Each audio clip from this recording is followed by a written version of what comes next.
શ્રી વલ્લભાધીશ કી જય, ગિરિરાજ ધરણ કી જય, શ્યામ મહારાણી કી જય, શ્રી ગુસાઈજી પરમ દયાળ કી જય, શ્રી ગોકુલ નાથ કી જય, દાવ દયાળ કી જય, श्री नवनीत प्रिया लाल की जय, अपने माथे विराता सेव्य स्वरूप की जय। बधाई वैष्णव ने जाजा करी। जय श्री कृष्ण, जय श्री कृष्ण। शीतकाल शीतकाल धीमे धीमे ठंडीનું આગમન થઈ રહ્યું છે। વાતાવરણમાંથી ગરમી ગઈ। ઉનાળામાં તમે ગમે એટલા એસી મુકાવો, આવી ઠંડક કરી શકે। અને રોડ ઉપર હોય, ઘરમાં હોય, બારે હોય, બધે એક સરખી ઠંડી। આ કયા એસી મૂક્યા? ઠાકોરજી જ્યારે સિઝન બદલે છે ત્યારે એક પળની ખબર નથી પડતી, એમ આપણા જીવનના સમીકરણો પણ ક્યારે બદલાય છે ખબર નથી પડતી। એટલે જ વલ્લભે કહ્યું છે, શ્યામની સાથે રહ્યો, શ્યામની પાસે રહ્યો અને શ્યામને તમારે માથે રાખો।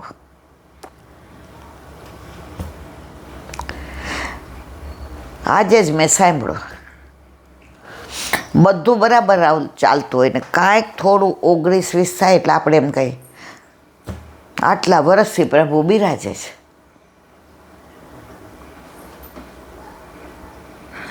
આટલી સેવા કરીએ, અન્યાશ્રય કોઈ દી તોય અમારી યારે જ આવું થાય છે। પરંતુ કોઈ દિવસ આપણે એમ નથી કહેતા કે આટલા બધા લોકો છે, એમાં અમને શું કામ આટલું બધું આપ્યું, અમને શું કામ આટલા સુખી કર્યા, અમને કેમ ક્યાંય તકલીફ નથી પડવા દીધી, અમને કેમ આ બધા સાધનો આપ્યા। ત્યારે પ્રભુના આભાર નથી માનતા। એ તો મેં કેટલી મજૂરી કરીને રાત ને દિવસ એક કર્યા, ત્યારે શૂન્યમાં સર્જન થયું છે, એમને નથી થયું। શૂન્યમાંથી સર્જન ઠાકોરજી સિવાય કોઈ ન કરી શકે, કારણ એ પૂર્ણ છે। પૂર્ણમાં પૂર્ણ ઉમેરો તોય પૂર્ણ, પૂર્ણમાંથી પૂર્ણ બાદ બાકી કરો તોય પૂર્ણ, પૂર્ણને પૂર્ણથી ગુણાકાર કરો તોય પૂર્ણ, અને પૂર્ણથી પૂર્ણ ભાગાકાર કરો તોય પૂર્ણ। તો શૂન્યમાંથી સર્જન તો એણે કર્યું। પ્રભુ એકલા હતા તો એને રમણ કરવાનું મન થયું, તો સામે કોક જોઈએ ને। આજે ગમે એવો સચિન કે વિરાટ કે હોશિયાર હોય રમવામાં, પણ સામે કોક ઊભું રહીએ તો રમે ને એ, અને 11 બીજા જોઈએ ને। તો પ્રભુએ પોતે શૂન્યમાંથી સર્જન કર્યું। આપણે એક આટલું કર્યું હોય, એ પ્રભુએ કરાયું હોય, તો એ બધાને શું કહીએ, આ છોકરાઓ પૈસા એવી રીતે વાપરે છે પાણીની જેમ। એને ખબર છે અમે કેમ શૂન્યમાં સર્જન કર્યું। તોને તિનકા તિનકા ચુનકર નગરી એક બસે। અને આ તો બધા મોઢામાં ચમચો લઈને આવ્યા સોના, પણ એના કર્મો એવા છે કે એને વાપરવાનું છે। તમારા કર્મો એવા હતા, તમારે મજૂરી કરીને ભેગું કરવાનું હતું, કારણ કે ત્યાંથી તમે સંચિત કર્મો લઈને આવ્યા છે. તે દી ઓલા રંજીતાબેનને બે આવ્યા હતા, એ શું કહેતા હતા? એ કહેલા બેન 2 દીકરા અને 2 દીકરીઓ. હવે દીકરીઓ મોટી એટલે બેયને પરણાવી દીધી ને 2 પરદેશ. નાની દીકરી 13 વર્ષની થઈ પછી દીકરો આવ્યો, અને પછી દીકરો 13 મહિનાનો થયો તો બીજો દીકરો આવ્યો.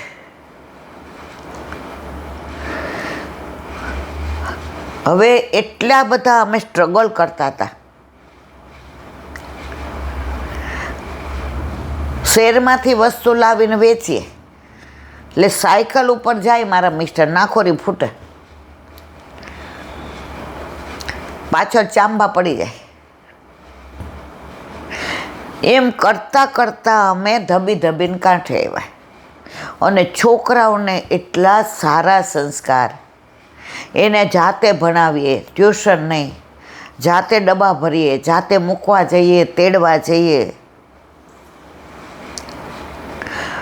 હવે એ કે મોટા દીકરાને પરદેશ જવું હતું.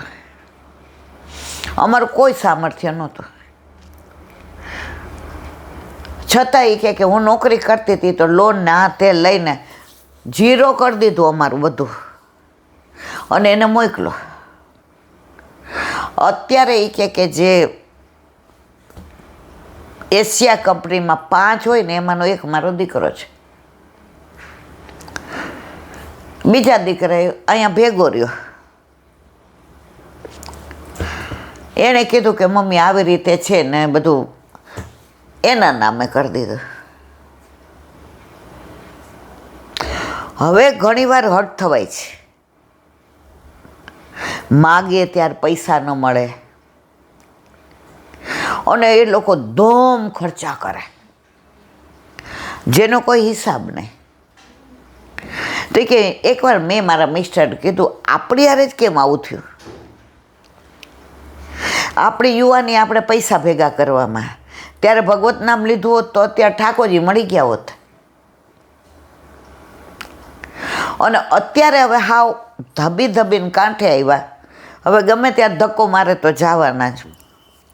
ત્યારે અમારા કમાયેલા પૈસા અમને કામ નથી આવતા. મારા મિસ્ટર મને સરસ સમજાવ્યું. ત્યારની ઓઈલા બેન ખુશ રહું છું. પહેલાં 7 ગોળી બીપીને લેતી હતી 2 કલાકે. હવે 2 જ લઉં છું, સવારે અને રાત્રે મસ્ત ઊંઘી જાઉં. મેં શું થયું એવું? એણે બહુ સરસ વાત કરી કે મારા મિસ્ટર મને સમજાવ્યું, સાંભળ, તને સતત એવું થાય છે અમે ધબી ધબીને કર્યું ને અમે મજૂરી કરી ને અમને નાખોરી ફૂટ્યા ને અમારે પાછળ ચાઠા મળી ગયા ને અમારી જુવાની સતત મને એ કે આ થાય તો ખરું જ ને, કર્યું છે ને. છોકરાઓ એવા સંચિત કર્મો લઈને આવ્યા હતા અને આપણી પાસે માગતા હતા.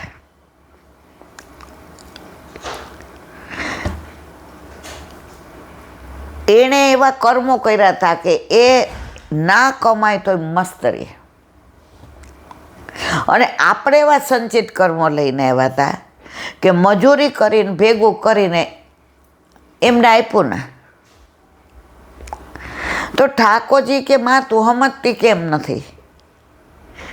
તારા બધા હિસાબ પૂરા કરી દીધા કે હવે તારે ન આવવું પડે, અને આવવું પડે ને તો હું ને તું ને હું. અને આ મારા સમીકરણમાં તું કાંઈ ફેરફાર ન કરી શકે. એટલે કે તમારા ભાઈ મને સરસ સમજાવ્યું કે જે જેટલું માગતું હોય, લેણા દેવી હોય ને ઋણાનુબંધ હોય ને રંજીતા, જીવન એ પ્રમાણે જ ચાલે છે. તું એમ કે અમારી સાથે કેમ આવું થયું? પણ તમે એવા સંચિત કર્મ લઈને આવ્યા હતા. ઘરમાં તો સારી રીતે રાખે છે, કોઈ તકલીફ છે? હવે એક ધોમ ખર્ચા કરે એટલે તને એમ થાય કે સારું આપણે 5,000 જોઈએ તોય ના મળે, અને એ દિવસના કંઈક નક્કી થાય એટલે કે આમાં લાખ, હા આપી દઈએ લાખ.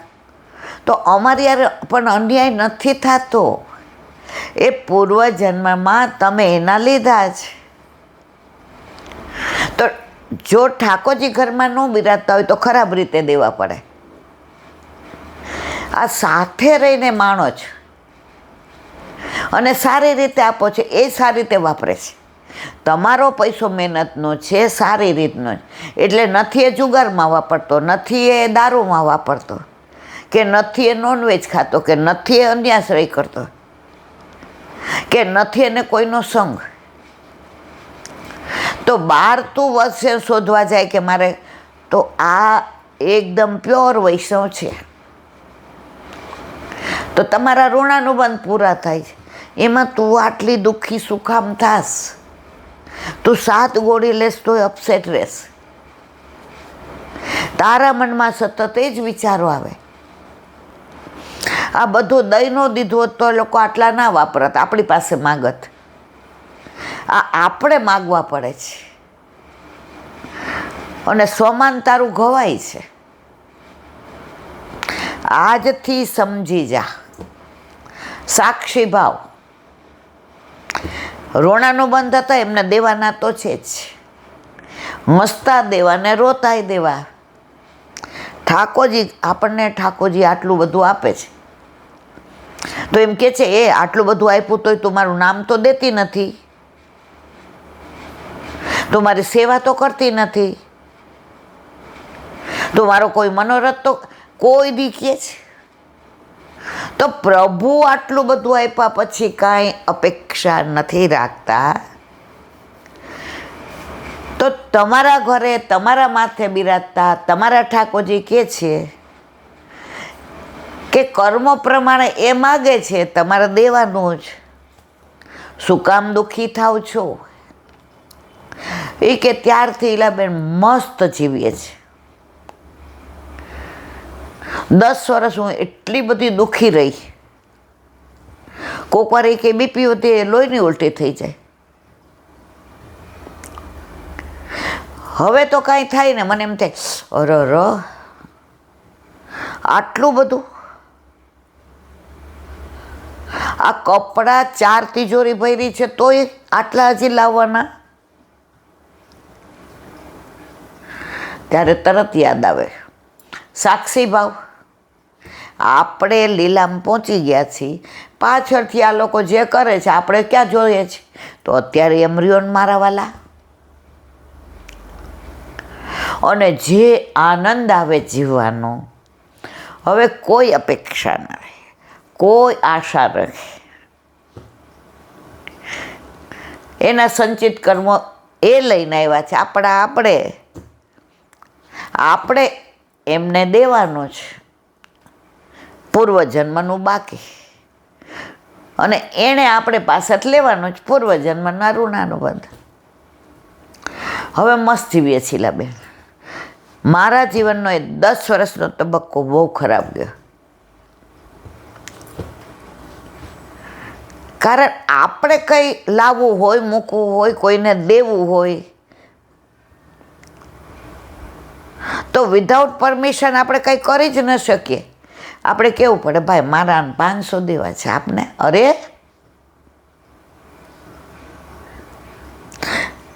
અમારા પૈસા અમે એની પાસે માગીએ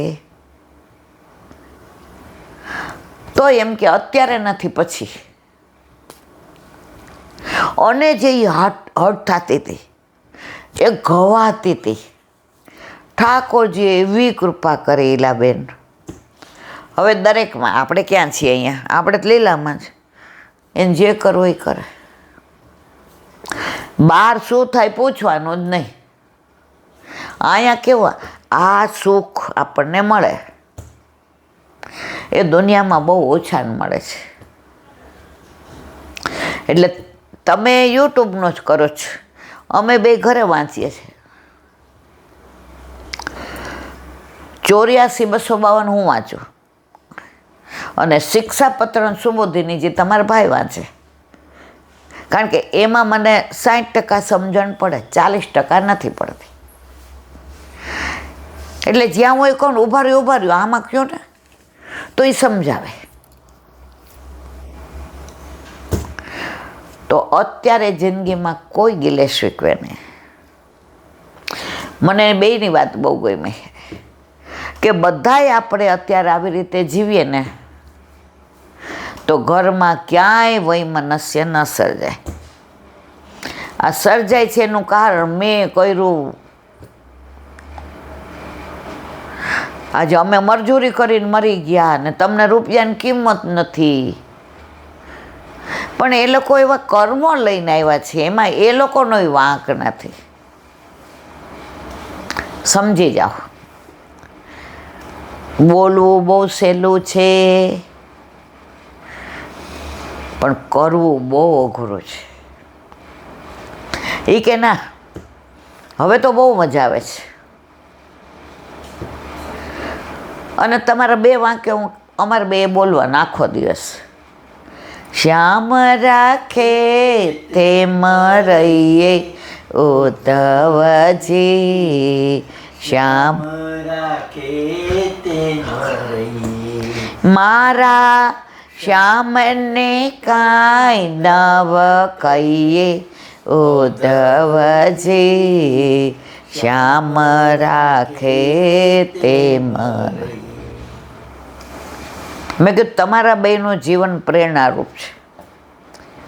તમારું નામ દીધા વિના હું મારી રીતે આ યુટ્યુબમાં કહીશ, કારણ કે અત્યારે બધાને વ્યથા આ જ છે.